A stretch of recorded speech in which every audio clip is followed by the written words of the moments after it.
Hei whakatairanga i te wiki o te reo Māori, tēnei tātou ka tūtake atu nei ki tētahi mumu reo. Ahakoa ka tūmeke pēr etahi o koutou he mumu reo ia. I nā koa he tāne Pākehā ia. Āhua pakeke, ka mutu he tākuta ia e mahi ana ki roto i tētahi o ngā hapuri tino whairawa atu o Tāmaki Makaurau. Kia hatia, hei tā tākuta John Molloy, te koutou ia e ako ana i te reo Māori. Hei tā ana kia Harata Brown ko tōna wawata, kia rita ia, kia pai ai tana whakaako i te reo Māori ki etahi atu. Ko hone kai whakamate ngā punga were ahau. Hakua kua tapa te ratanei a John Molloy ki te kai whakamate punga were. E ngā kau titikaha ana ia ki te taki i te ara, kia kaunga ai te rere o te reo. Nō reira, riteki, rereke i. Kuia te reo tuatahe o ngā motu, o te motu nei. He taonga hoki, ko tēnā te kaupapa.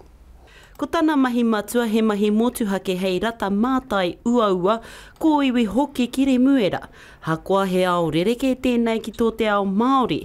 Hei tāna e aroha nui tiana te reo me ona tikanga tuku iho e ia.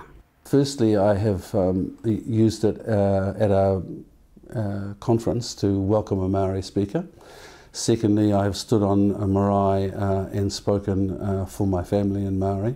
So replied to a mihi at a pōwhiri, and that I was very glad that we were able to do that for the mana of the family and because it was an occasion that required it. Kua waru taua Dr. Molloy e ako ana i te reo, ia wiki ka tau mai ia ki tēnei akomanga i te whare wānanga aronui o Tāmaki.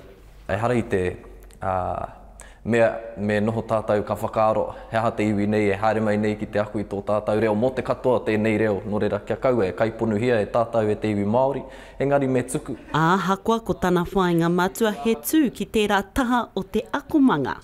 Ki te pirangi ahau, ka piki ahau ki te taumata. Engari, kaore e ki te ana ahau i te mutunga o te haerenga. He mea pai ki au te haerenga. Mo tēnei wā ko te āta mātai te reo, te pai tata. Harata Brown, te karere.